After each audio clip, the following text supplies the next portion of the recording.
Récemment, nous avons évoqué les joueurs ayant fait taire les sceptiques cette saison, mais aujourd'hui, nous voulons inverser la perspective. Il y a certains joueurs qui ont commencé la saison actuelle avec beaucoup de détracteurs qui disaient qu'ils ne pourraient pas faire grand-chose, mais ces joueurs n'ont pas réussi à leur donner tort. Qui sont ces gars-là? Nous allons le découvrir dans cette vidéo aujourd'hui. Voici 10 joueurs qui ont donné raison aux sceptiques cette saison.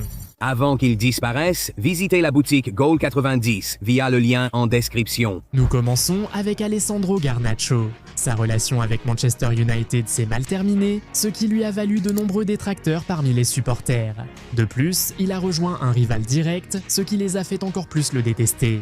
La raison pour laquelle Garnacho est resté en Angleterre était probablement de prouver à ses détracteurs qu'ils avaient tort, mais il n'a absolument pas réussi à le faire cette saison. Il n'a marqué qu'un but en Premier League cette saison et débute à peine les matchs.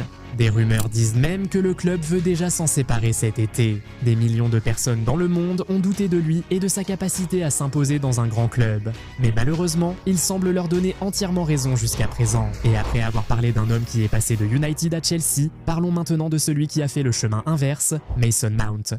Comme Garnacho, Mount a subi de nombreuses critiques après son transfert chez un rival. Formé à Chelsea, il était un favori des supporters à Stamford Bridge. Après avoir forcé son transfert à United, ils se sont tous retournés contre lui en attendant sa chute. Eh bien, il en est maintenant à sa 3e année à United et il n'a toujours pas réussi à faire taire les sceptiques. Oui, la saison dernière a été gâchée par les blessures et il pensait probablement qu'il pourrait rebondir cette saison, mais il n'a absolument rien fait de tel. Beaucoup de gens doutaient qu'il puisse un jour retrouver son meilleur niveau et eh bien, c'est exactement ce qui semble se passer. Il a été en forme pendant la majeure partie de la saison, mais il n'a toujours pas réussi à s'imposer comme un élément clé de l'équipe. Il semble désormais que Manchester United ait renoncé à lui et envisage de s'en séparer prochainement. Un autre milieu de terrain actuel de Manchester United qui mérite certainement d'être sur cette liste est Manuel Ugarte. C'est un autre joueur sur lequel les supporters ont déjà tiré un trait. En début de saison, les supporters n'avaient pas beaucoup de confiance en l'Uruguayen pour faire grand-chose et il n'a fait que leur donner entièrement raison. C'est un gars censé être au sommet, mais il est mis sur le banc par un homme d'une dizaine d'années, son aîné. De plus, le fait que Manchester United serait apparemment à la recherche d'un milieu défensif nous montre que le club est déjà prêt à tourner la page sur Ugarte, seulement 2 ans après avoir dépensé 50 millions d'euros pour l'acheter au PSG. En parlant du PSG, l'une de leurs anciennes stars, Mbappé, a également donné raison à ses détracteurs cette saison. Oui, il continue de marquer et finira sûrement meilleur buteur de la Ligue des Champions et de la Liga, mais personne n'a jamais douté de sa capacité à marquer.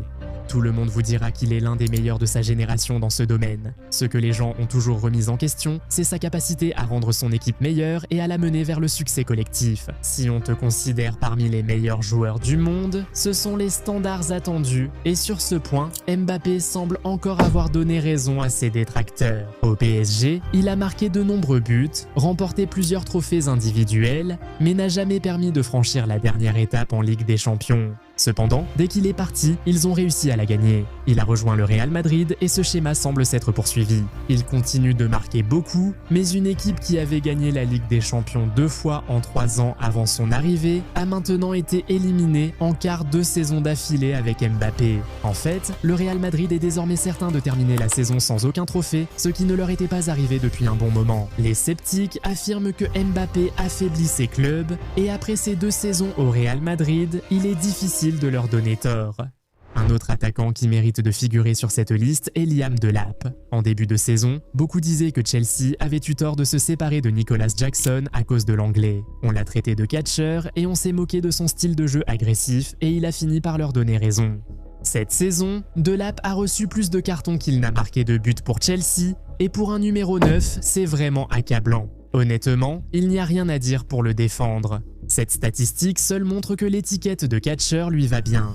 Après un joueur actuel de Chelsea, parlons d'un ancien, Jadon Sancho. Il a été moqué et hué par de nombreux supporters, surtout ceux de Manchester United, qui affirmaient qu'il n'était pas assez bon pour jouer dans un grand club ou championnat. Même les supporters de Chelsea ont douté de lui après son refus de baisser son salaire pour rester au club après son prêt. Eh bien, Sancho fait de son mieux cette saison pour donner entièrement raison à tous ses détracteurs. Il a rejoint Aston Villa en prêt, où la pression est censée être nettement moindre, mais il a tout de même été décevant. Il n'a toujours pas inscrit le moindre but en Premier League pour le club en 21 matchs et n'a marqué qu'un seul but en 34 matchs toutes compétitions confondues. Ce prêt n'a absolument rien fait pour faire remonter sa cote. Il est loin d'un retour en équipe d'Angleterre A. Il n'attire pas l'intérêt des clubs européens et il est désormais certain que Villa ne transformera pas son prêt en transfert définitif. Si Villa ne le signe pas, il a presque aucune chance de rejouer dans un grand club. L'homme qui criait liberté semble désormais prouver que ses détracteurs avaient raison. Chez les attaquants anglais, Phil Foden confirme que les sceptiques avaient raison. Des millions de fans pensaient que Phil Foden avait juste eu la chance d'intégrer une excellente équipe.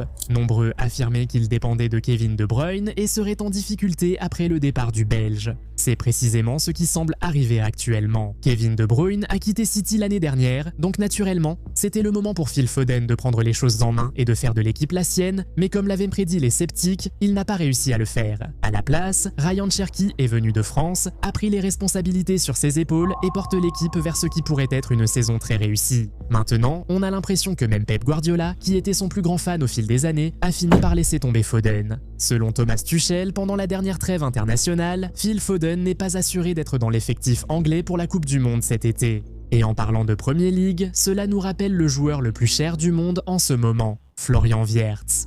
Après que Liverpool a beaucoup dépensé pour l'attirer l'été dernier, beaucoup ont dit qu'il ne valait pas ce prix. Ils disaient qu'il ne serait pas capable d'en faire assez pour justifier le prix de 125 millions d'euros, et d'après ce qu'on a vu de lui jusqu'à présent cette saison, les sceptiques avaient raison. A-t-il été mauvais? Absolument pas. Mais a-t-il joué comme un joueur à 125 millions d'euros? Certainement pas. Le fait qu'il ait mis 4 mois pour sa première passe décisive en Premier League et 5 mois pour son premier but montre clairement ses difficultés depuis son arrivée en Angleterre. Parlons maintenant de Nico Williams. Après avoir refusé Barcelone pour le deuxième été consécutif l'année dernière, il s'est attiré une tonne de détracteurs qui attendaient patiemment sa chute. Après avoir décidé de rester à l'Athletic, en signant un contrat plus important et en prolongeant son engagement avec le club, ils ont dit qu'ils le regretteraient tôt ou tard, et c'est exactement ce qui semble se passer en ce moment. Lui et l'Athletic Club ont vraiment eu du mal cette saison. Il n'a marqué qu'un seul but en Liga cette année. L'Athletic a été sorti de la Ligue des Champions au premier tour après seulement 2 victoires en 8 matchs de la phase de Ligue et actuellement 10e en Liga, leur retour en Europe l'an prochain paraît improbable. Ça a été une saison terrible pour Nico Williams et l'Athletic Club et il n'a rien fait du tout pour faire taire les sceptiques. Enfin, Arne Slot a certainement donné raison à tous ses détracteurs. Beaucoup ont dit que sa victoire en Premier League dès sa première saison était due à la chance. Ils ont affirmé qu'il n'avait réussi que grâce à l'excellente équipe laissée par Jürgen Klopp, et beaucoup l'ont défié de refaire cet exploit avec sa propre équipe la saison suivante. Eh bien, certains des joueurs de Klopp sont partis, comme Louis Diers, Tran, Kelleher et Darwin Núñez, et le Néerlandais a reçu environ un demi-milliard d'euros pour construire sa propre équipe. Et regardez ce qu'il a réussi à faire avec son propre groupe.